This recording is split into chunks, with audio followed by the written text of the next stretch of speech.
சங்கீதத்தின் புஸ்தகம் 141 3-4 வசனங்களை வாசிப்போம். நம்ம அநேக காரியத்துக்கு நம்ம என்ன பண்றோம்? ஜெபம் பண்றோம். இங்க தாவீது ஜெபிக்கிற ஜெபம் கொஞ்சம் வித்தியாசமாக இருக்கிறது. இந்த 141ஆம் சங்கீதத்துல அவர் ஜெபிக்கிற ஜெபம் பாவத்திலிருந்து தன்னை விடுவிக்கும்படி ஒரு ஜெபத்தை செய்கிறார். இன்னைக்கு என்ன ஜெபம் பண்ணீங்க அப்படின்னு சொல்லிட்டு நம்ம கேட்டா நம்ம சொல்லுவோம், நம்முடைய தொழிலுக்காக ஜெபம் பண்ணோம், நம்முடைய குடும்பத்துக்காக ஜெபம் பண்ணோம், என்னுடைய படிப்புக்காக ஜெபம் பண்ணோம் அப்படின்னு இந்த காலகட்டத்தில் சொல்லும் போது தாவீதுக்கு நிறைய பிரச்சனைகள் இருந்தது. அவன் நிறைய விதமான ஜெபங்களை செய்தாலும் அவனுடைய முக்கியமான பிரேயர் ஜெபம் எதை குறிச்சு இருந்துச்சுன்னா அவனுடைய பரிசுத்தத்தை குறிச்சு இருந்துச்சு. அல்லேலூயா. பரிசுத்தத்தை குறித்து அவனுடைய ஜெபம் அவ்வளவா அதிகமா இருக்கிறது இந்த 141 பார்க்க முடியும். அந்த 3வது வசனத்துல சொல்றார், கர்த்தாவே என் வாய்க்கு காவல் வையும், என் உதடுகளின் வாசலை காத்து கொள்ளும், அக்கிரமம் செய்கிற மனுஷரோட ஆகாமிய கிரியைகளை நடப்பிக்கும்படி என் இருதயத்தை துன்மார்க்கத்திற்கு இணங்க ஒட்டாதையும், அவர்களுடைய ருசியுள்ள பதார்த்தங்களில் ஒன்றையும் நான் சாப்பிடாமல் இருப்பேனாக. இந்த மாதிரி பிரேயர் நமக்கு தேவைப்படுது. ஆண்டவரை பார்த்து இந்த பூமியில வாழ்ற வர கரைபடாம ஆண்டவர் சமூகத்துல போய் நம்ம என்ன பண்ணணும்? நிக்கணும். இதை பவுல் அப்போஸ்தலன் சொல்லும்போது எப்படி சொல்லுவார்னா, ஒரு பெண்ணை ஒரு ஆணுக்கு என்ன பண்ணிருக்கு? நிச்சயம் பண்ணிருக்கு. நிச்சயம் பண்ணி இப்ப 1 வருஷ காலம் இருக்குது. இந்த பெண்ணை என்ன பண்றாங்க? பிறர் முகம் பார்க்காம பரிசுத்தமா சுத்தமா நிச்சயம் பண்ண மாப்பிள்ளைக்கு என்ன பண்ணணும்? இப்ப கட்டி கொடுக்கணும். அது வர நம்ம ரொம்ப பொறுப்பா இருந்து அந்த பெண்ணை பார்த்து கொள்வது போல பவுல் சொல்றாரு, ஆண்டவராய் இயேசு கிறிஸ்துவை ஏற்றுக்கொண்ட கிறிஸ்தவர்கள், ரட்சிக்கப்பட்டவங்களுடைய லைஃப் எப்படி இருக்கணுமா? ஆண்டவர் இயேசு வருகிற வர சுத்தமுள்ளதா என்ன பண்ணணும்? இருக்கணும். அவர்கிட்ட அப்படியே ஃப்ரெஷ்ஷா, அதாவது பாவத்துக்கு அடிமைப்படாத, பரிசுத்தத்தை கெடுத்து போடாத ஒரு பரிசுத்த வாழ்க்கையா யார்கிட்ட ஒப்படைக்கணும்? நம்மளை ஆண்டவர்கிட்ட ஒப்படைக்கணும். அதான் 10 கன்னிகைகளுடைய அந்த ஓமையில நீங்க பார்த்திருப்பீங்க. 5 பேர் என்ன பண்ணாங்க? எண்ணெய் இல்லைன்னு சொல்லிட்டாங்க. 5 பேர் எண்ணெயை என்ன பண்ணிட்டாங்க? கூட கொஞ்சம் எடுத்துட்டு போனாங்க. அந்த 5 பேர் தான் மணவாளனுடைய அறையிலே நுழைந்தார்கள். 5 பேர் ஏமாற்றம் அடைஞ்சாங்க. இந்த கடைசி நாட்கள்ல சபைகள்ல நிறைய பேர் இருக்கலாம், கிறிஸ்தவர்கள் என்று நிறைய பேர் இருக்கலாம். ஆனா ஆண்டவர் சமூகத்துக்கு போகிறவர்கள் யார் என்றால் பரிசுத்தமாய் வாழ்கிறவர்கள் மட்டும்தான் என்ன பண்ண முடியும்? போக முடியும். தாவீது பழைய ஏற்பாட்டு கிறிஸ்தவர், பழைய ஏற்பாட்டில் வாழ்ந்தவர். அவருடைய ஜபத்தை பாருங்களேன். அவருடைய ஜபத்துல 3 ஜபங்கள் இந்த 141 142 இருக்குது. இன்னைக்கு நம்ம அந்த 1 மட்டும்தான் நம்ம பார்க்கறதுக்கு நமக்கு நேரம் இருப்பதினால் 1 பார்த்து நாம் நிறைவு செய்ய போறோம். அப்ப அவனுடைய பிரேயர் பரிசுத்தத்தின் அடிப்படையில் இருக்கிறது. அல்லேலூயா. நான் பரிசுத்தமா வாழணும்னு சொல்லி ஒரு ஜபம் பண்றான். அந்த ஜபம் தான் ஃப்ரண்ட் லைன்ல இருக்குது, முதல் லைன்ல இருக்குது. உங்களுக்கு எனக்கும் எல்லா ஜபத்தையும் விட முக்கியமான ஜபம் உங்களுடைய பரிசுத்தத்துக்காக நம்ம என்ன பண்ணணும்? ஜபம் பண்ணணும். ஆலயத்தினுடைய வடிவமைப்பு, மோசே வந்த நாட்கள்ல ஆலயத்துடைய வடிவு, அந்த கன்ஸ்ட்ரக்ஷன் எப்படி இருந்துச்சுன்னா, ஃபர்ஸ்ட் என்ன வச்சிருந்தாங்கன்னா பலிபீடத்தை வைத்திருந்தார். பலிபீடம் போன உடனே என்ன பண்ணுவாங்கன்னா, தன்னுடைய பாவத்துக்காக ஒரு ஆடையாவது மாடையாவது பலி செலுத்தி தன்னுடைய பாவத்து நிவர்த்திக்காக அந்த ஆடு மாடை பலி செலுத்துவாங்க. அதுக்கப்புறம் ஒரு வெண்கல தொட்டி இருக்கும். அந்த தொட்டியில போய் இவங்க என்ன பண்ணுவாங்கன்னா கை காலை என்ன பண்ணுவாங்க? கழுவிருப்பாங்க. அந்த பலிபீடத்துல எரிச்ச உடனே புகை எல்லாம் வந்திருக்கும், ரத்தம் எல்லாம் உடம்புல பட்டிருக்கும்.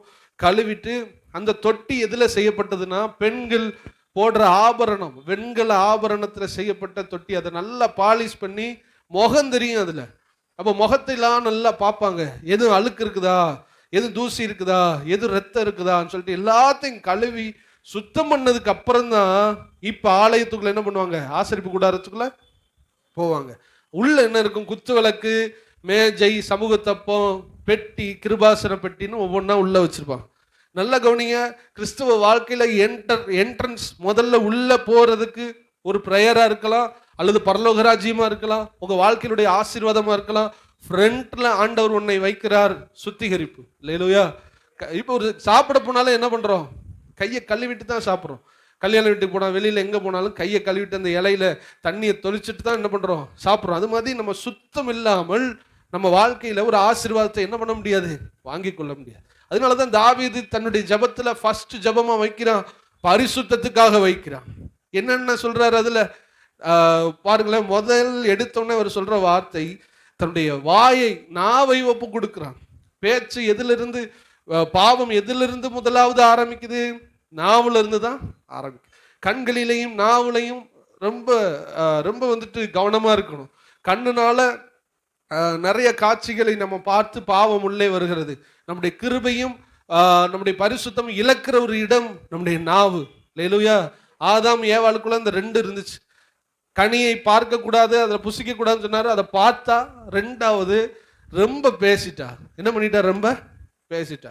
அந்த சர்ப்பத்தோடு, அந்த பாம்போடு அவ்வளவு பேச்சு என்ன பண்ணல, அதுக்கு தேவையே கிடையாது. கணவனோடு பேசியிருக்கலாம், ஆண்டவரோடு என்ன பண்ணியிருக்கலாம், பேசியிருக்கலாம். யாரோடு ரொம்ப பேசினா? பாம்போடு. பாம்பு என்ன ஒரு நாள்ல வந்துச்சா? வந்து அந்த பழத்தை சாப்பிட சொல்லிச்சு? அப்படி யாரும் சொன்னாலும் யாரும் கேட்க மாட்டாங்க. பல நாள் அது பேசிக்கிட்டு இருந்திருக்கு. டெய்லி வரும்போது என்ன நல்லா இருக்கியா, எப்படி இருக்க அப்படின்னு சொல்லிட்டு அந்த பாம்போட பேசிக்கிட்டே இருந்திருக்கா. அதனாலதான் ஒரு நாள் அவன் அந்த பேச்சு அதிகமானதினால் அவ ஒரு நாள் பாவத்தை செய்ய வேண்டியதாக அந்த நிலைமைக்குள்ள என்ன பண்ணிட்டா? அவ தள்ளப்பட்டுட்டா. அல்லேலூயா. அப்ப தாவீது ஃபர்ஸ்ட் சொல்ற காரியம், கர்த்தாவே, அந்த வசனத்தை வாசிங்க, 3வது வசனம். கர்த்தாவே என் வாய்க்கு காவல் வையும், என் வாய்க்கு காவல் வையும், என் உதடுகளின் வாசலை காத்துக்கொள்ளும். என் வாய்க்கு காவல் வையும். நீங்க இதுக்காக ஜெபம் பண்ணணும். ஆண்டவரே என் வாயை என்ன பண்ணுங்க, இந்த நாள்ல காத்துக்கிறங்க. வீணா என்ன பண்ணக்கூடாது? நான் யார்ட்டையும் போய் பேசக்கூடாது. அல்லேலூயா. வீண் வார்த்தைகள், வீணா பேசக்கூடாது. ரொம்ப நேரம் ஆண்டவர் சொல்றாரு, பேசுறத என்ன பண்ணணும்? ரொம்ப நேரம் கேட்கணும். ரிப்ளை என்ன பண்ணணும்? ரொம்ப ஷார்ப்பா, ஷார்ட் அண்ட் ஸ்வீட்டா நம்ம என்ன பேசுறோமோ அதை பேசுவது நமக்கு நல்லது. சின்ன பிள்ளைங்க அந்த நாட்கள்ல ரொம்ப வளவளன்னு பேசிக்கிட்டு இருந்தது உண்டு. ஆனால் நம்ம இந்த நாட்கள்ல வளர்ந்து இருக்கிறோம். அதுவும் ஆண்டவர் ஏற்றுக்கிட்ட பிள்ளைங்க பேசுகிற வார்த்தை ரொம்ப கவனமா, கரெக்டா, தேவையானதா நீங்கள் நானும் பேசணும். அல்லேலூயா. எதை போட்டாலும் திரும்ப எடுத்துடலாம். வார்த்தையை போட்டால் திரும்ப நீங்க ரிட்டன்ல எடுக்கவே முடியாது. அல்லேலூயா. ரிட்டன்ல எடுக்க முடியாது. அதனாலதான் சொல்றாரு, என் வாய்க்கு காவல் வையும், என் உதடுகளின் வாசலை காத்துக்கொள்ளும். என் வாயை காத்துக்கிறங்க, என் பேச்சை காத்துக்கிறங்க. ஏன்னா ஆண்டவர் நாம் பேசுகிற ஒவ்வொரு பேச்சையும் கர்த்தர் கவனித்து கொண்டிருக்கிறார். ஒவ்வொரு வார்த்தையும் கவனிக்கிறார். நம்ம நினைச்சுக்கிட்டு இருக்கிறோம் நம்ம செய்கைகளை மட்டும் கவனிக்கிறார். இல்ல, நம்முடைய பேச்சையும் அவர் கவனிக்கிறார். நம்முடைய சிந்தனைகளையும் அவர் என்ன பண்ணுகிறார்? கவனிக்கிறார். ஒவ்வொன்றையும் அவர் கவனித்து கொண்டிருக்கிறார். அதான் தாவீது சொல்றார், என் வாய்க்கு காவல் வையும். கரெக்டா பேசுறது ஒரு ஜீவனை கொடுக்கணும். பேசுறது அர்த்தமா இருக்கணும். அப்படி நம்ம வார்த்தைகளை பேசும்போது கர்த்தர் அதில் பிரியமாக இருப்பார். என்னென்ன வருது வாயிலிருந்து? வீண் பேச்சு. சில பேருக்கு என்னது? வீண் பேச்சு. அதுதான் நிருபத்தில் எழுதும்போது பவுலடிகள் எழுதுவார், வம்பும் புத்தீனமான பேச்சு. வம்பா பேசுறது, புத்தீனமா பேசுறது, சம்பந்தம் இல்லாம என்ன பண்றது? பேசுறது, வீண் பேச்சு. சிலர் பாருங்க, அவிசுவாசமான பேச்சு. அவிசுவாசமான பேச்சு ரொம்பவும் ஆபத்தானது. உலகத்துல உள்ள பெரிய பெரிய ஸ்காலர் அவங்களே சொல்றாங்க, நெகட்டிவா பேசாதீங்க, என்ன பண்ணுங்க? பாசிட்டிவா பேசு. நம்ம பேசுறது தான் நம்ம வாழ்க்கையில் என்ன பண்ணுமா? நடக்கும். நம்ம எதை பேசுறோமோ அதுதான் நடக்கும். முடியாது என்றால் முடியாதுதான். அவ்வளவுதான் என் வாழ்க்கைனா அவ்வளவுதான். முடியும் என்றால் முடியும். பைபிளும் இதை கரெக்டா தான் சொல்லுது. மரணமும் ஜீவனும் எதுல இருக்குதா? நாவின் அதிகாரத்தில் இருக்குது. பேசுறது பாசிட்டிவா என்ன பண்ணணும்? பேசணும். யோபு சொல்லுங்க, நான் பயந்த காரியம் எனக்கு நேரிட்டது. வாயில ரொம்ப கவனமா இருக்கணும். அது ஃபெய்த்தான விசுவாசமுள்ள வார்த்தைகளாக உங்களிடத்தில் என்னிடத்துல புறப்பட வேண்டும். ஒரு ஊழியக்காரர் சொன்ன வார்த்தை இது. பேசுனா விசுவாசமா பேசுங்க, அல்லது பேசாம இருங்க. ஆனா அவிசுவாசமா பேசுறது ஆபத்துலையும் பெரிய ஆபத்து. நம்ம உறுதிப்படுத்துறோம். ஆண்டவர் இந்த உலகை எதனால சிருஷ்டித்தார்? வார்த்தையினால சிருஷ்டித்தார். வார்த்தை ரொம்ப முக்கியம். ஆனா கடவுள் நமக்கு ஒரு நல்ல வார்த்தை கொடுத்து அதை விசுவாசிக்க சொல்லும் போது நம்ம எதிர்மறையா நினைக்கிறதே தப்பு. அதை அறிக்கையிடுறது அதை விட என்ன பண்றது? என்னது தப்பு. அது எப்படின்னு தெரியுமா இருக்கு? 4 பேர் பேசிக்கிற போது பஞ்சாயத்துல பெரிய பெரிய ஆட்கள், வயசு முதிர்ந்த நிறை முடி உள்ள ஒருத்தவங்க பேசிக்கிட்டு ஒரு கருத்து சொல்லும் போது ஒரு சின்ன பையன் போய் எதிர்கருத்து சொன்னா எப்படி இருக்கும்? புரிஞ்சா? ஒரு பெரிய ஆள் பேசிக்கிட்டு இருக்காங்க, 4 பேர் பேசும்போது ஒரு சின்ன ஒரு 10 வயசு பையன் போயிட்டு எதிர்கருத்து, நீங்க சொல்றது சரியில்லை, இதான் நான் சொல்றதுதான் சரின்னு சொன்னா அது எவ்வளவு மரியாதை குறைவு. நம்மிடத்துல பேசுறவர் சாதாரணமானவர் அல்ல, சர்வ வல்லமை உள்ள ஆண்டவர். அவர் உங்க குடும்பத்துல நடக்கும் சொல்றாரு. நம்ம பிசாசு சொன்ன வார்த்தையே நடக்காதுன்னு நினைச்சா கூட பரவாயில்ல, சொல்லிடுறோம். அதெல்லாம் முடியாது, அதெல்லாம் நடக்காது, இனிமே அவ்வளவுதான். ஆண்டவர் சொன்னார், சொன்னதுதான். ஹல்லேலூயா. அவர் பேச்சுக்கு எதிர் பேச்சு உங்கள் வாயிலிருந்து புறப்படக்கூடாது. எதிரான சிந்தனைகளும் உங்க தலையிலிருந்து என்ன பண்ணக்கூடாது, வரக்கூடாது. அதான் என் வாய்க்கு காவல் வை. அவிசுவாசமான பேச்சு, கெட்ட வார்த்தை வாயிலிருந்து என்ன பண்ணிடக்கூடாது, கெட்ட வார்த்தை வரக்கூடாது. கோபத்தை வெளிப்படுத்துகிற வார்த்தை வரக்கூடாது. கெட்ட வார்த்தை என்றால் பிரயோஜனமற்ற வார்த்தை. நம்ம பேசுற பேட் வேர்ட்ஸ் அது மட்டும் இல்ல, பேசுற பேச்சு ஒரு ஆளுக்கு பிரயோஜனமா இல்லைனாவே அதை என்ன சொல்றாரு அவரு, கெட்ட வார்த்தை. அப்ப நம்ம சொல்லவே தேவை, நம்ம ரொம்ப கெட்ட வார்த்தை என்ன பண்ணுவோம், பேசும். அது நம்ம ஊர்ல சொல்ல வேண்டியது. கெட்ட வார்த்தை பேசினாதான் கடற்கரையில வாழ முடியும். ஒரு பிரதர் சொன்னா, கெட்ட வார்த்தை பேசாம கடற்கரையில என்ன பண்ண முடியாது, வாழ முடியும். போட்டுக்குள்ள வேலை பார்க்குறவங்கள அதட்டணும்னா சிலது அதட்டு போட வேண்டியது இருக்குது. அமைதியா இருந்தோம்னா அவ்வளவுதான், நம்ம தலையில ஏறி மேய்ஞ்சிருவாங்க பிரதர் அப்படின்னு சொல்றாங்க. என்ன செய்யறது, ஆண்டவர் சொல்றாரு, ஒவ்வொரு வார்த்தைகளையும் அவர் என்ன பண்ணுகிறார், கவனித்து கொண்டிருக்கிறார். வாயிலிருந்து கெட்ட வார்த்தை வரக்கூடாது, புறங்கூறுதல் வரக்கூடாது. அம்மாமார்களுக்கு ரொம்ப முக்கியமான ஒரு வார்த்தை, ரொம்ப அதிகமாய் பேசுகிற ஒரு தன்மை பெண்களுக்கு உண்டு. அப்ப ஆண்டவர் சொல்லுகிறார், நம்ம பேச்சு ரொம்ப பேசலாம், அதை பைபிள் பத்தி பேசினா நல்லா இருக்கும், விசுவாசத்தை பத்தி பேசினா நல்லா இருக்கும். 2 பேர் பேசும் பொழுது ஆண்டவர் கவனித்து கேட்பார். 2 பேர் நம்ம பேசும்போது 3வது ஆளை என்ன பண்ணிடக்கூடாது, உள்ள இழுத்திடக்கூடாது. நீங்க 2 பேர் பேசுனா நீங்க 2 பேர் மட்டும் தான் என்ன பண்ணணும், பேசணும். ஆண்களும் சில வேளைகளை 2 பேர் பேசுனா நம்மளை பத்தி தான் என்ன பண்ணணும், பேசணும். 3வது ஆளை பத்தி பேசுனா அவங்கள பத்தி ஏதாவது நல்லது இருந்தா என்ன பண்ணணும், பேசணும். தீயதை பேசக்கூடாது, புறங்கு வருகிறது. ஆண்டவர் சொல்றாரு, அங்கும் இங்கும் நீ கோல் சொல்லி திரிய வேண்டாம். லேவியராகமத்தில் இருக்கும், பிறருடைய இரத்த பலிக்கு நீ உடன்பட வேண்டாம். பிறரை பத்தி ஒரு ஆள் மனசுல என்ன பண்ணிடுவான், கெட்டதை விதைக்கிறது, அவனை கொல்றதுக்கு. சொல்லுங்க, என்னத்தை கொல்றோம், நல்ல அபிப்பிராயத்தை கொள்றோம். என்னிட்ட நான் ஒரு ஆளை பார்க்கவே இல்லை, அவரை பத்தி என்னென்னமோ சொல்லிட்டீங்க, நான் அது அப்படியா அப்படின்னு கேட்டுட்டேன். இப்ப அந்த அடுத்த தடவை அவரை பார்க்கும்போது நான் எப்படி பார்ப்பேன், நீங்க சொன்னதானே ஞாபகம் வரும். ஒரு ஆளை கொண்டாச்சு, ஒரு ஆளுடைய ஸ்டேட்டஸை கொண்டாச்சு, ஒரு ஆளுடைய மதிப்பை கொண்டாச்சு, ஒரு ஆளுடைய மரியாதையை கொண்டாச்சு, ஒரு ஆளுடைய நல்ல குணங்களை கொண்டாச்சு. எனக்கு நான் அதை விசாரிக்காமலே நான் அதை என்ன பண்ணிட்டேன், தீர்மானம் பண்ணிட்டேன். அது காரணம் யாரு, என்னிடத்துல புறங்கூறின அந்த நபர். ஆண்டவர் சொல்ற, நம்ம வாயிலிருந்து யாரையும் புறங்கூறவே கூடாது. பெருமையானவைகளை பேசும் வாய். வெளிப்படுத்துற விசேஷத்துல இருக்கிறது, வலு சர்ப்பத்துக்கு ஒரு நாவு கொடுக்கப்பட்டதாம். அந்த நாவு எப்படிப்பட்டதுன்னா, பெருமையானவைகளை பேசும் நாவு அந்த சர்ப்பத்துக்கு கொடுக்கப்பட்டது. பிசாசுடைய பெரிய முக்கியமான கேரக்டர் பெருமையா என்ன பண்ணும், பேசும். ஆனால் ஆண்டவர் இயேசு கிறிஸ்து பெருமையாய் ஒரு பொழுது என்ன பண்ண மாட்டார், பேச மாட்டார். பெருமையான பேச்சு நம்ம வாயிலிருந்து என்ன பண்ணக்கூடாது, வரவே கூடாது. பிறரை புண்படுத்தும் பேச்சு, பிறரை மனமடிவாக்கும், நம்ம பேசுறது ஒருத்தவனை காயப்படுத்துதான்னு நினைச்சு என்ன பண்ணணும், பேசணும். சில பேர் கையில் அடிச்சா கூட பொறுத்துக்கலாம், ஆனா மனசுல பாதிக்கிற மாதிரி நம்ம பேசுவது அவனை எழுந்திருக்கவே விடாது. அவன் மனசை என்ன பண்ணிடும், உடைச்சிடும். உங்க பேச்சு மத்தால மோட்டிவேட் பண்றதா இருக்கட்டும். நம்ம பிள்ளைகளா இருந்தாலும் சரி, நீ அப்படி வர மாட்ட, நீ இப்படித்தாடான் போவ, நீ நாசமா போவ அப்படின்னு நம்ம சொல்லி அவனை திட்டி அவனை பண்றது அவனை புண்படுத்திடும், அவனை உடைச்சிடும். அவன் எல்லாத்தையும் மறந்துடுவான். நம்ம பேசுனது மட்டும் அவன் என்ன பண்ண மாட்டான், மறக்க சாகிற வரை மறக்கும். பிறர் நம்மளை பத்தி பேசுனது நிச்சயமா மறக்காது. அப்ப வயசு ஆகிற வரை அன்னைக்கு அப்படி சொன்னாங்க, அன்னைக்கு அப்படி சொன்னாங்கன்னு அந்த வேர்டு மட்டும் ஒரு ஆளை விட்டு போகாது. அதை நீங்க திருப்பி ரிட்டர்ன் வாங்க முடியாது. இதெல்லாம் அறிஞ்ச தாவீது தான் சொல்லுகிறார், எந்த வம்புக்கும் நான் என்ன பண்ணல, போகல. சங்கீதம் 131:1 வாசிக்கும் போது, மிஞ்சின கருமத்தில் நான் என்ன பண்றது இல்ல. வாசிங்க.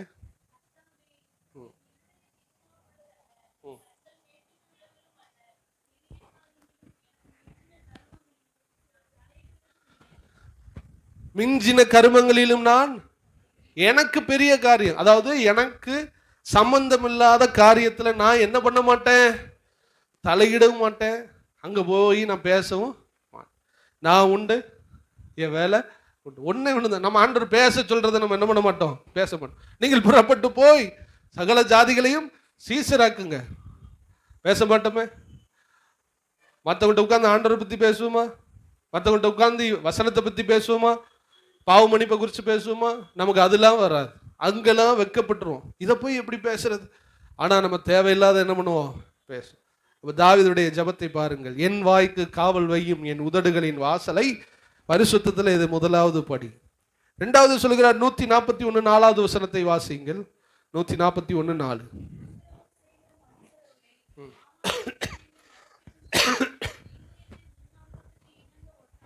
போதும். அக்கிரமம் செய்கிற மனுஷரோட ஆகாமிய கிரியைகளை நடப்பிக்கும்படி என் இருதயத்தை துன்மார்க்கத்திற்கு இணங்க ஒட்டாது.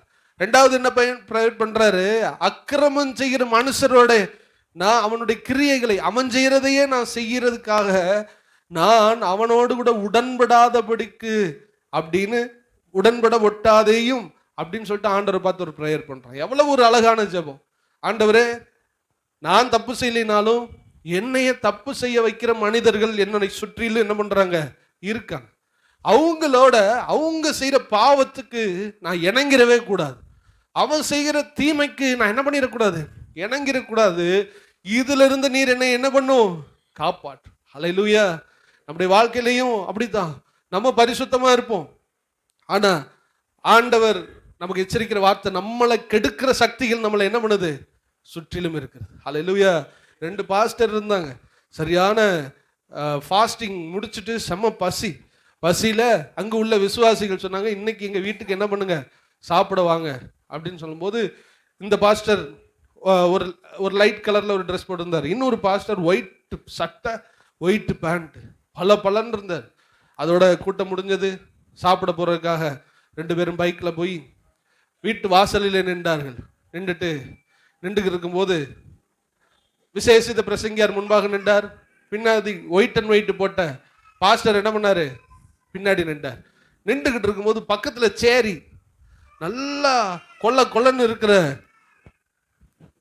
இருக்கிற சகதி, கருப்பு சகதி இருக்கு தெரியுமா? எத்தனை பேர் பார்த்துருக்கீங்க? சாக்கடை, கருப்பு சாக்கடைக்குள்ள இருந்து ஒரு பெரிய எருமை மாடு என்ன பண்ணுச்சு? அப்படியே வந்துச்சு. இவர் கவனிக்கல. வீட்டை தட்டிக்கிட்டு இதான் இந்த வீடு போல அப்படின்னு பேசிக்கிட்டே நின்றார். இந்த எருமை மாடு அப்படியே வந்து லைட்டா பக்கத்துல இந்த வாழை வச்சு சட்டைன்னு அடிச்சுட்டு உடம்ப என்ன பண்ணி உரசிட்டு போய் இவர் வெள்ளை சட்டை ஃபுல்லா என்ன ஆயிடுச்சு? சாக்கடை நாத்தமாயிட்டு. நாத்தமான உடனே இப்ப வீட்டுக்கார அம்மா வந்தாச்சு. பாஸ்டர் வாங்க வாங்க வாங்கன்னு சொன்ன உடனே முன்னாடி போன பாஸ்டர் எந்த கரையும் விடாம நீட்டா இருக்கிறார். பின்னாடி உள்ள பாஸ்டர் உடம்பு ஃபுல்லா எருமை மாடு அப்பி வச்ச சாக்கடை. கடைசியில அந்த அம்மா என்னதுமா செஞ்சாங்க? பாஸ்டர் உள்ள என்ன பண்ணாதீங்க, வராதிங்க, நாத்து அடிக்கும், உங்களுக்கு வேற என்னுடைய கணவனாருடைய ட்ரெஸ்ஸை தர்றேன்னு சொல்லிட்டு வெளியிலேயே கொடுத்து வெளியில ஒரு பாத்ரூம்ல குளிக்க வச்சு அவர் ட்ரெஸ்ஸை மாத்தி அதுக்கப்புறம் தான் என்ன பண்ணாரு? உள்ள வந்தார். என்ன சொல்ல வரேன்னு புரியுதா? நம்ம ஒயிட்டா இருப்போம், நம்மளை சுத்தி ஒரு எருமை மாடு என்ன பண்ணும்? சாக்கடையோட வரும், உங்களை என்ன பண்ணிரும்? உரசிட்டு போயிடும். நீங்க போய் அதிட்ட போய் அந்த சகதி எடுத்து நீங்க தேய்க்கல, அது உங்கள்கிட்ட என்ன பண்ணிடும்? உரசிட்டு போயிடும். இதை தான் ஆண்டவர் ஜெபம் பண்ணும்போது சொன்னார் பரமண்டல ஜெபத்துல, சோதனைக்கு உட்படாதபடிக்கு தீமை நின்று எங்களை ரட்சித்தருள்னா என்ன அர்த்தம்? ஆண்டவரே, என்னை சுற்றில இருக்கிறவ என்னை பாவத்துக்குள்ள என்ன பண்ணிடக்கூடாது? கொண்டு போயிடக்கூடாது, அவன் என்னை கெடுத்துடக்கூடாது. இதைதான் தாவீது ஜெபம் பண்ணுறான். அக்கிரமம் செய்கிற மனுஷரோட ஆகாமியனா பாவ கிரியைகளை செய்யும்படி என் இருதயத்தை துன்மார்க்கத்திற்கு இணங்க ஒட்டாதே. அல்லேலூயா. அவனோடு கூட நான் என்ன பண்ணக்கூடாது? சேரக்கூடாது. உங்களை சுற்றிலும் இப்படி ஒரு பரிசுத்தம் உங்களுக்கு தேவை. நீங்க அப்படி ஒரு ஜெபம் பண்ணுங்க. ஆண்டவரே, பாவம் நான் செய்ய போறது இல்லை, ஆனா என்னை சுற்றிலும் இருக்கிறவங்கனால நான் அவர்களுக்கு இணங்கினா அவங்களோட நான் காம்ப்ரமைஸ் ஆகி அவன் சொல்றதை கேட்டு வேற வழி இல்லாம நான் அந்த பாவத்தை நான் என்ன பண்ணிடுவேன்? செஞ்சிடுவேன். நீங்க என்ன பண்ணிருங்க? அந்த பிரச்சனையிலிருந்து என்ன பண்ணிருங்க? வெளியில கொண்டு வாங்கன்னு சொல்லிட்டு தாவீது ஜெபிக்கிறது போல உங்களுக்கு எனக்கு ஒரு ஜெபம் தேவைப்படுது. ஹல்லேலூயா. 2 கொரிந்தியர் 6:17 பாருங்களேன், வாசிங்க. அவர்கள் நடுவிலிருந்து நீங்கள் பிரிந்து போய். 2 கொரிந்தியர் 6:17 சீக்கிரம் வாசி.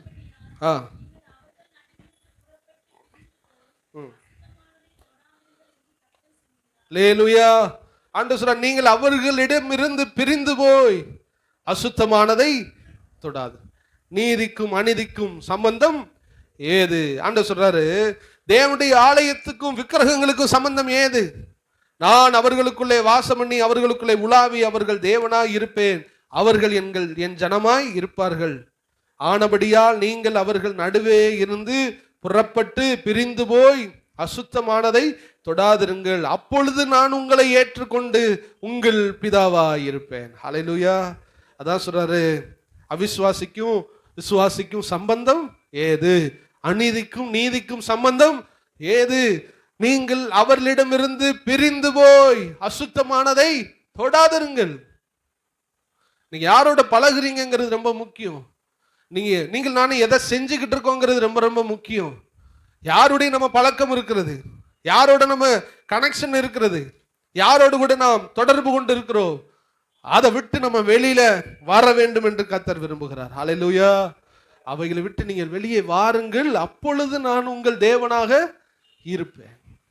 உங்க ஃப்ரெண்ட்ஸா இருந்தாலும், உங்க குடும்பமா இருந்தாலும், உடைய தொழிலா இருந்தாலும், நீங்க எதை செய்றீங்க, எப்படிப்பட்டதை செய்றீங்க, யாரோட செய்றீங்க, இது தேவனுக்கு பிரியந்தானா என்று பார்த்து நம்ம அதை விட்டு வெளியில வரணும்னு சொல்றாரு. ஃபர்ஸ்ட் பரவாயில்ல அப்படின்னு நம்ம இருந்தாலும் போக போக நம்ம என்ன பண்ணுவோம், அதுக்குள்ள என்ன பண்ணிடுவோம், போயிடுவோம். ஒரு விசுவாச பிள்ளைகள் ஒரு சொந்தக்காரங்கள பார்க்குறோம், பேசுறோம், நல்லது. அவங்களோட நம்ம பிரிஞ்சு சண்டை போட்டு வாழ சொல்லல பைபிள். ஆனா அவங்களுடைய பாவத்துக்கு நம்ம என்ன பண்ணிடக்கூடாது, இடம் கொடுக்க. இயேசுநாதர் எல்லா பாவிகளோடும் சாப்பிட்டாரு, புசித்தாரு, குடித்தாரு, எல்லாம் பண்ணாரு. ஆனால் அவர்களோட கூட என்ன பண்ணல, அவரு இணங்கவே இல்லை. நல்லா தெரிஞ்சுக்கணும், 2 பேர் 2 ஆவிக்குரியவர்கள் இணைஞ்சிருந்தா அங்க ஒரு அக்கினி உண்டாகும். ஒரு 2 பேர் நீங்க ஜெபம் பண்ற ஒரு 2 மணி நேரம் ஜெபம் பண்ற எஃபெக்ட் ஒரு 2 விசுவாசி உட்கார்ந்து பைபிள் எடுத்து பேசுங்களேன், அப்படி இருக்கும் உங்களுக்கு. ஆனால் நீங்க வேற ஒருவரோடு கூட உங்க டைமை ஸ்பெண்ட் பண்ணும்போது கொஞ்சம் கொஞ்சமா நமக்கு தெரியாமல் நாம் அவருடைய பாவத்துல நம்ம என்ன பண்றோம், மிக்ஸ் ஆகுறோம், மிங்கிள் ஆகுறோம், அவங்களோட கூட நம்ம இணங்குறோம். வேற வழியே இல்லாம நமக்கு மாறி போகிறது. ஹல்லேலூயா. அதனால சொல்ல, அவரிடம் இருந்து நீங்கள் பிரிந்து போய் அசுத்தமானதை அப்பொழுது நான் உங்கள் தேவனாயிருப்பேன். சாலமோனுக்கு அதான் சொன்னார். சாலமோன் சொன்னார், நீ இஸ்ரவேலன்பா, நீ வந்துட்டு ஒரு திருமணம் பண்ணிக்க, இல்ல உன் ஜாதியில திருமணம் பண்ணிட்டு நீ அப்படியே அதோட இருந்துக்க அப்படின்னு சொன்னாரு. ஆனா சாலமோன் என்ன பண்ணாருன்னா, எல்லா ஜாதிகளிலும் என்ன பண்ணாரு, ஒரு பொண்ணை பார்த்தா, அவர் வந்து பெண் விஷயத்துல ரொம்ப வீக். அவர் ஒரு பெண்ணை பார்த்தா அங்க போய் திருமணம் முடிச்சிருவார், இங்க ஒரு பெண்ணை பார்த்தா திருமணம் முடிச்சு 1000 மனைவிகள் இருந்தாங்களாம். எப்பேற்பட்ட ஆளுன்னு பாருங்க. 1000 நாட்டுல சம்பந்தம் பண்ணி இருந்தா, 1000 குளத்துல, 1000 ஜாதிகளில யாரை பார்த்தாலும் உடனே திருமணம் பண்ணிடுவான். ஆண்டவர் எச்சரித்தார், இது ரொம்ப தப்பு. நீ அந்த நாட்களில் 2-3 திருமணம் பண்றது தப்பு இல்லை. அது உன் ஜாதியா இருக்கட்டும், உன்னோட இருக்கட்டும், உன் கல்ச்சர்ல உள்ளது இருக்கட்டும், அப்படி இருந்துட்டா கூட பிரச்சனை இல்லைன்னு சொன்னா, போய் வேற வேறு ஜாதிகள், வேற வேறு, அதாவது பிள்ளைகளை அறுத்து பலியிடுவாங்க, அவங்களோட போய் சம்பந்தம் பண்ணி அவங்களோட பேசி பழகி அந்த பொண்ணை கல்யாணம் பண்ணி திருப்பி எவனாவது தீ மிதிச்சுக்கிட்டு இருப்பான், அவனோட போய் இது பண்றது, திரும்ப ஏதாவது மாட்டை வழிபட்டுக்கு இருப்பான், அங்க போயிடுறது. இப்படியே எல்லா பொண்ணையும் கல்யாணம் முடிச்சான்ல, கடைசியில அந்த பெண்கள் எல்லாம், ஐயோ எங்க ஊர்ல எங்க வீட்டுல என்னது ஒரு திருவிழா, எங்க எங்க என்ன நீ பிடிக்கல, அவ்வளவுதான் பிடிச்சிருக்கு, நீ என்ன பண்ணு, என் திருவிழாக்கு வரணும்னு சொன்ன உடனே இவன் போவான். அங்க போய் ஏதாவது பலி செலுத்தும் போது இவனும் போய் செலுத்திடுவான். ஏதாவது சாம்பிராணி இப்படி பண்ணுன்னு சொன்னோன்னா இவனும் பண்ணிடுவான். இந்த மாலையை போட்டு சொன்னோன்னா அதையும் போட்டுரும். திரும்ப இங்க வருவான், திரும்ப ஒரு இடத்துல ஒரு பொண்ணு கூப்பிடுவான், அவ வீட்டுக்கு மட்டும் போற, நீ இங்க வா, எங்க ஊர்ல ஒரு திருவிழா. இப்படியே போய் போய் போய் ஞானத்துல சிறந்த சாலமோன் எல்லா வழிபாடுகளையும் செய்ய ஆரம்பித்தான்.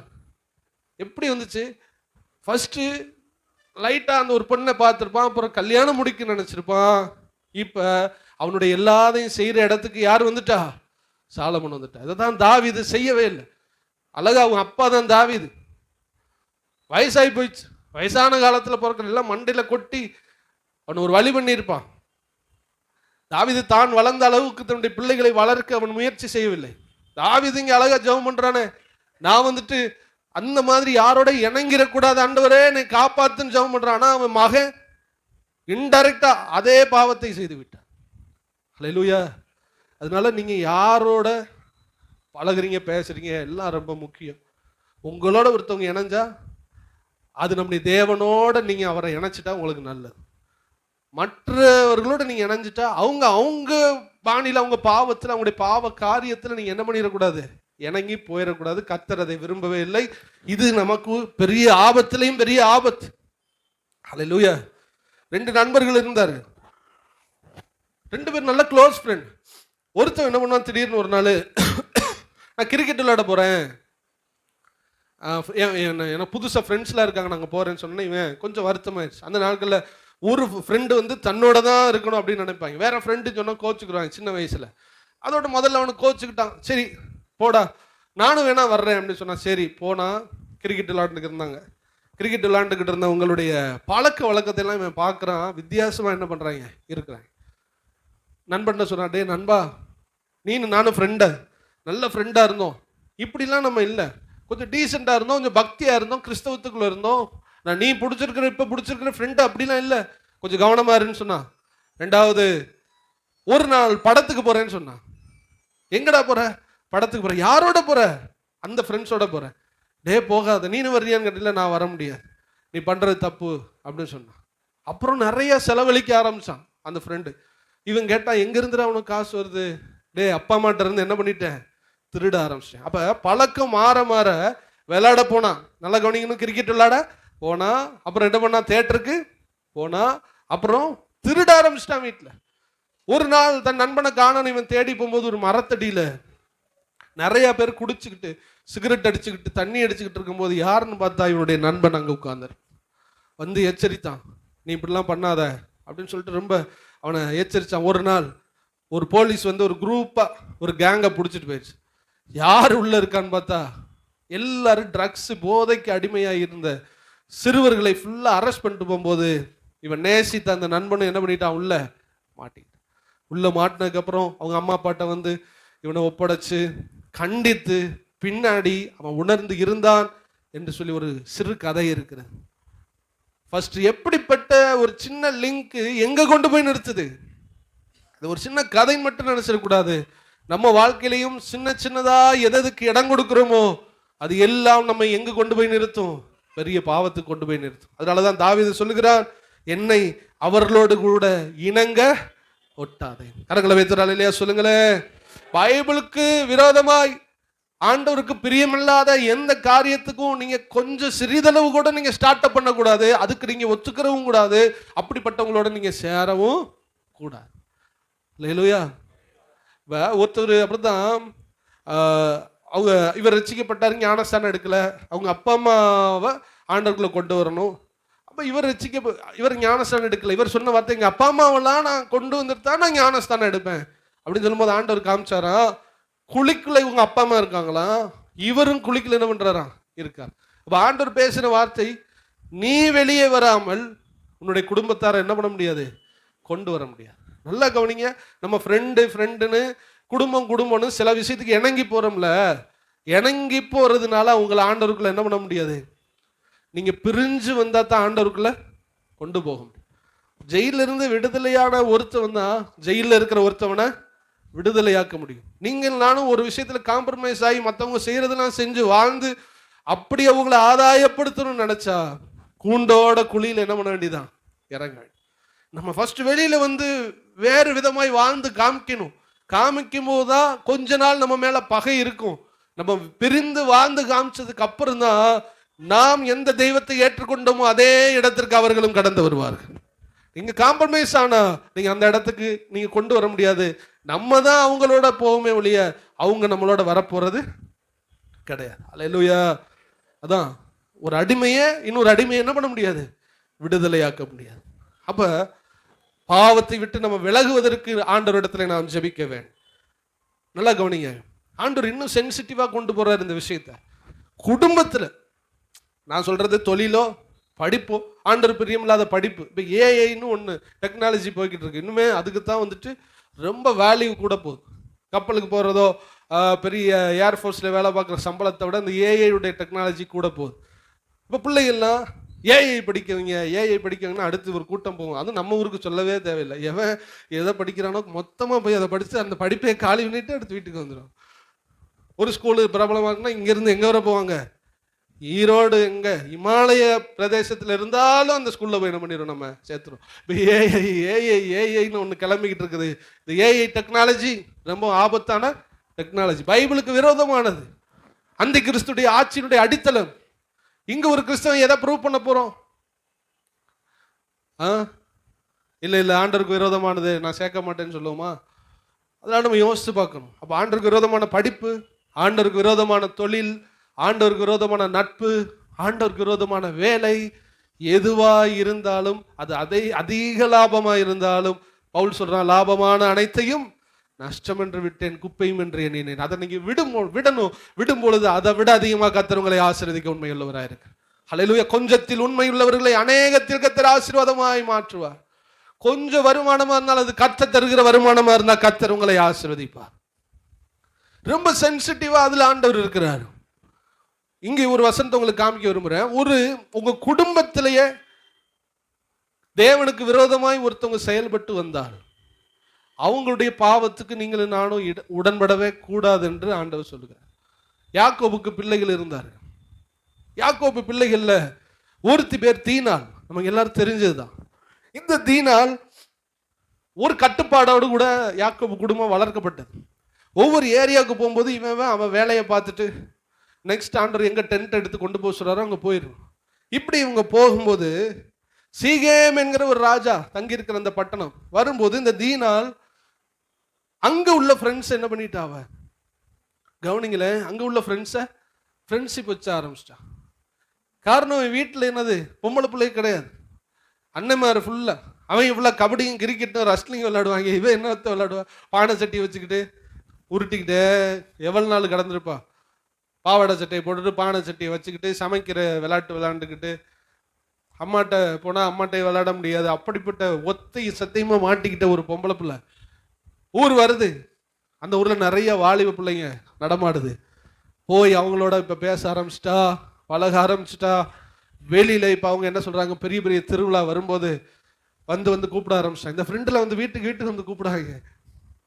அண்ணே அவர் இருக்காரா? நான்லாம் ஒரு வீட்டுக்கு அடிக்கடி போவேன். அவன் பேர் இனாமுல்னு ஒரு பையன். வாசலில் போய் இனாமுல் அப்படிங்கிறது அவன் வருவான். அவன் வந்து யாங்கோன்னு கத்துவான். அதோட வீட்டில் திட்டான், கூப்பிட்டே கெடுத்துட்டான்டா அப்படின்னு. அவங்க வீட்டில் என்ன திட்டுவாங்க, மாற்றி மாற்றி மாற்றி மாற்றி இப்படி திட்டிக்கிற வேண்டியதான். வெளியில போய் அப்பையும் தீனாள் வீட்டில் போய் என்ன பண்ணான், தீனாள் வெளியில வா. இவ தெரியாம போனா. போய் திருவிழாலாம் சுத்திக்கிட்டு இருக்கும்போது பசங்களும் அங்கே என்ன பண்ணாங்க, ரவுண்ட்ஸ் வந்தாங்க. வெளியூர் பொண்ணுங்க, வெளியூர்லேருந்து ஒரு பொண்ணு வந்திருக்கா. அதுவும் இஸ்ரவேலர்கள், எபிரேயர்கள், ரொம்ப அழகான பெண்கள்லேயே இன்னைக்கு வர ரொம்ப அழகான பெண்கள் அவங்க தான். அவங்க வந்த உடனே இந்த ஊருக்காரன் அவனை பார்த்து மயங்கிட்டான். லவ் ப்ரப்போஸ் பண்ணா, இவ ஓகே சொன்னா. போய் திருமணத்துக்கு முன்பாகவே ஒரு திருமண உறவை அவர்கள் ஏற்படுத்தி கொண்டார். உள்ள கெட்டு போயிட்டான். வீட்டில் ஒரு ஆளாக இருந்து கட்டுப்பாட்டுக்குள்ள இருந்து, ஏன்னா இவன் போகிற இடம் வேற இடம். ஒவ்வொரு இடத்துலையும் டென்ட் போட்டு தற்காலிகமாக வாழ்ந்து போகும்போது ஒழுக்கமா வாழாம வெளியில நிறைய பழக்க வழக்கத்தை வச்சதுனால வெளியில சுத்த ஆரம்பிச்சா. வெளி ஃப்ரெண்ட்ஸ் கிடைச்சதுனால சுத்த ஆரம்பிச்சா. அவள் நான் வேறு, என் குடும்பம் வேறு என்பதை மறந்து வெளியில சுத்த ஆரம்பிச்சா. வெளியில போய் இப்ப கெட்டு போயிட்டா. கெட்டு போய் முடிஞ்ச உடனே இவன் வந்து பொண்ணு கேட்க வர்றான். பொண்ணு கேட்க வந்து எங்களுக்குலாம் அந்த வழக்கம் இல்லை அப்படின்னு பேசி கொண்டிருக்கும் போது 2 அண்ணன் தம்பி, 2 பேர், நிறைய பேர் அண்ணன் தம்பியில 2 பேர் ரொம்ப மோசமானவங்க, சிமியோன் லேவி, 2 பேரும் பிளான் போடுறாங்க. நாங்க இப்படி எங்களுக்கு வழக்கம் இல்லை, ஆனாலும் நீங்கள் என்ன பண்ணுங்க, விருத்த சேதனம் பண்ணிட்டு வாங்க. இன்னைக்கு முஸ்லீம் பண்றாங்களா அந்த மாதிரி பண்ணிட்டு வாங்க, நம்ம முடிச்சு வேணா பார்ப்போம் அப்படின்னு ஒரு திட்டத்தை போட்டாங்க. இவர்கள் விருத்த சேதனம் பண்ணி, உங்கள் ஆண் மக்கள் எல்லாருக்கும் விருத்த சேதனம் பண்ணணும் அப்படின்னு சொல்லி எல்லாரும் விருத்த சேதனம் பண்ணி, அந்த உடல் நோவு வலி வந்து அந்த முஸ்லீம் இன்னைக்கு பண்றாங்கல்ல அந்த மாதிரி அந்த விருத்த சேதனம் பண்ணி உங்களுக்கு உடம்புல வலி வந்து படுத்து கிடந்தாங்க. 3ஆவது நாள் சிமியோனும் லேவியும் வீட்டுக்குள்ளே புகுந்து எல்லாரையும் கொன்று போட்டு, பொண்ணு கேட்டானே தங்கச்சியை கெடுத்து போட்டவனையும் கொண்டு போட்டு அந்த இடத்தையும் நாசம் பண்ணிட்டு வந்துட்டாங்க. யாக்கோபு ஆண்டவரோடு இருக்கிறவன் தான். ஆனால் பிள்ளை என்ன பண்ணல, ஒரு இடத்துல கீழ்ப்படிஞ்சு இருக்கல. மகைங்க கோபத்தை அடக்க முடியல. எல்லாம் சேர்த்து சொல்றாங்க, வாசனைய கெடுத்து போட்டீங்கடா. நம்ம தவறான இடத்துல போய் பழக அங்கு பிரச்சனை தான் வரும். ரட்சிக்கப்பட்ட உடனே குடும்பமா இருந்தாலும் சரி, நம்முடைய குடும்பத்துக்குள்ள இருந்தாலும் சரி, அவங்க ஆண்டவரோட கூட தூரமா இருக்காங்கன்னா என்னண்ணே என்னக்கா நல்லா இருக்கீங்களா அவ்வளவுதான் நம்ம பேச முடியும், அவ்வளவுதான். ஆனா அவங்க ஆண்டவருக்குள்ள வரணும்னா நீங்க கொஞ்சம் பிரிஞ்சுதான் வாழ வேண்டியது இருக்குது. நீங்க யாருன்னு நீங்க பரிசுத்தமா வாழ்ந்து காட்ட வேண்டியது இருக்கு. அப்பதான் அவங்களும் இந்த மெய்யான தேவனை அறிந்து கொள்வார்கள். நான் எதுக்கு இதை சொல்ல வரேன்னா, இவ்வளவு முடிஞ்சிருச்சு. முடிஞ்சதுக்கு அப்புறம் யாக்கோபு வயசான காலத்துல கடைசியாய் ஆசீர்வதிக்கிறான், ஒவ்வொருவரையும் ஆசீர்வதிக்கிறான். எடுத்துக்கொள்ளுங்கள், ஆதியாகமம் 49 5 6 7 ஒரு வித்தியாசமான ஒரு வசனம். ஆதியாகமம் 49 5 6 7.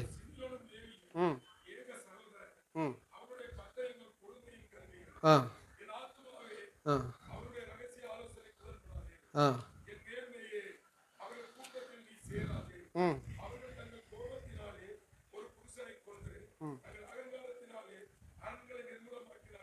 ம்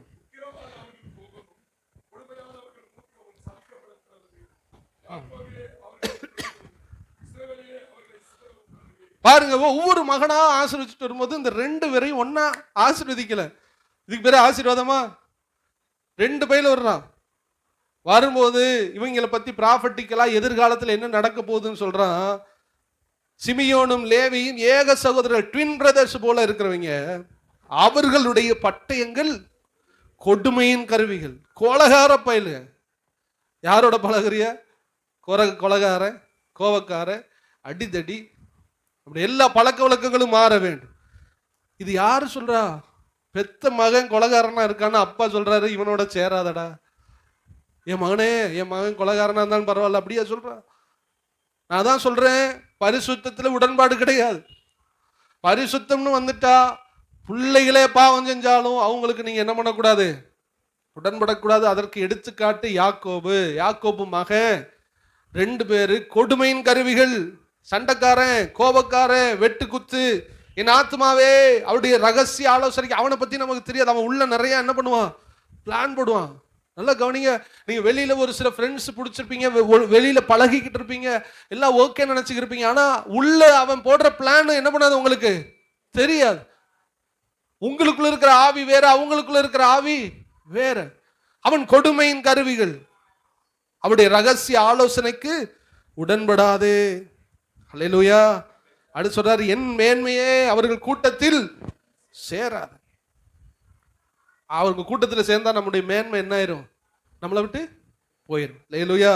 மேன்மையே அவர்கள் கூட்டத்திலே சேராது. அவர்கள் கோபத்தினால் ஒரு புருஷனை கொன்று தங்களுடைய அகங்காரத்தினால் அரண்களை நிர்மூலமாக்கினார்கள். உக்கிரமானவருடைய கோபமும் மூர்க்கமும் சபிக்கப்பட கடவுது சொல்லிட்டு சொல்றாரு. அப்படிப்பட்ட ஆட்களுடைய வாழ்க்கை சிதறடிக்கப்படும். அவர்கள் வாழ்க்கை இஸ்ரவேலை விட்டு பிரியும். அல்லேலூயா. யார் இது? யார் இது? யாரை பத்தி சொல்றான்? நீங்க தான் சொல்லணும். சொந்த பெத்த பிள்ளை. இது பழைய ஏற்பாட்டில் காமிச்சிட்டேன். புதிய ஏற்பாட்டில் ஆண்டவர் அப்படியே வருகிறார். நீங்கள் வாசிக்க வேண்டாம், எழுதுகிறோம், எழுதி கொள்ளுங்க. மத்திய 10:34.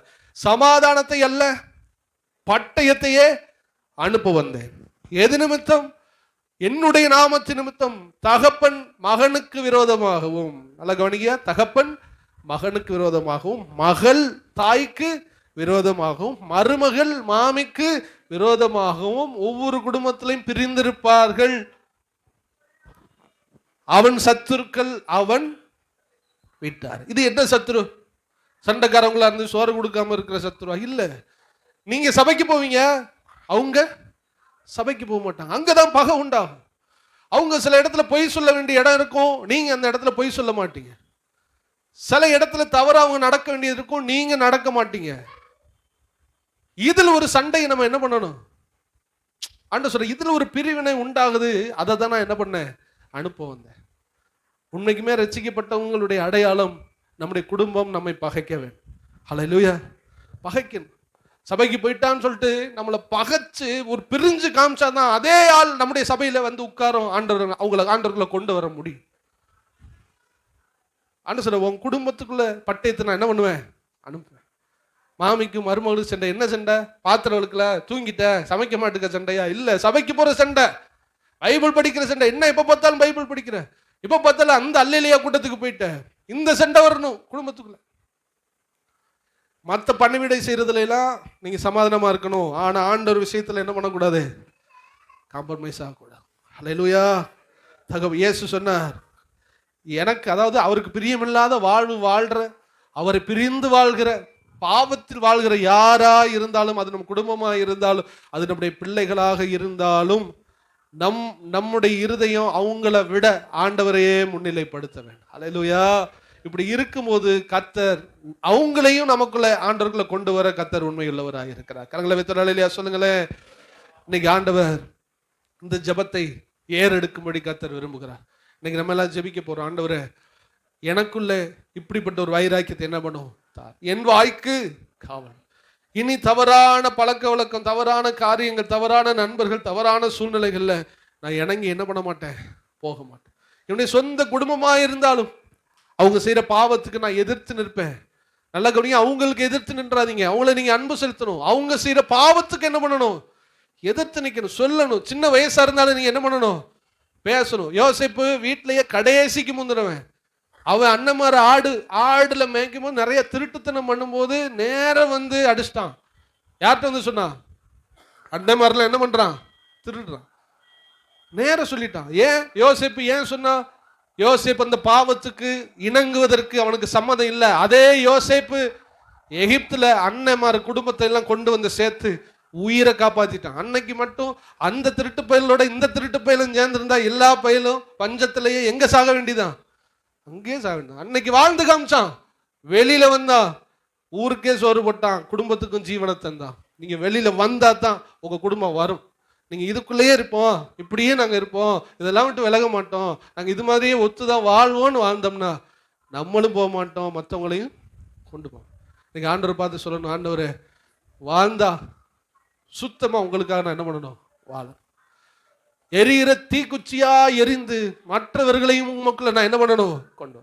கொஞ்ச காலம் பகைப்பார்கள், கொஞ்ச காலம் கிறிஸ்துவுக்காக சின்ன பகை தான். ஆனா அவங்களும் நம்மளும் நம்ம இப்ப எங்க நிக்க போறோம், பரலோகத்துல போய் நாம் நிக்க போறோம். ஆண்டவரே எனக்கு அப்படிப்பட்ட ஒரு வாழ்க்கை தாரும் என்று கேளுங்கள். நிச்சயமாக கர்த்தர் நம்மை ஆசீர்வதிப்பார். நம்ம எல்லாரும் எழுந்திருந்து ஜெபிக்க ஆரம்பிப்போம்.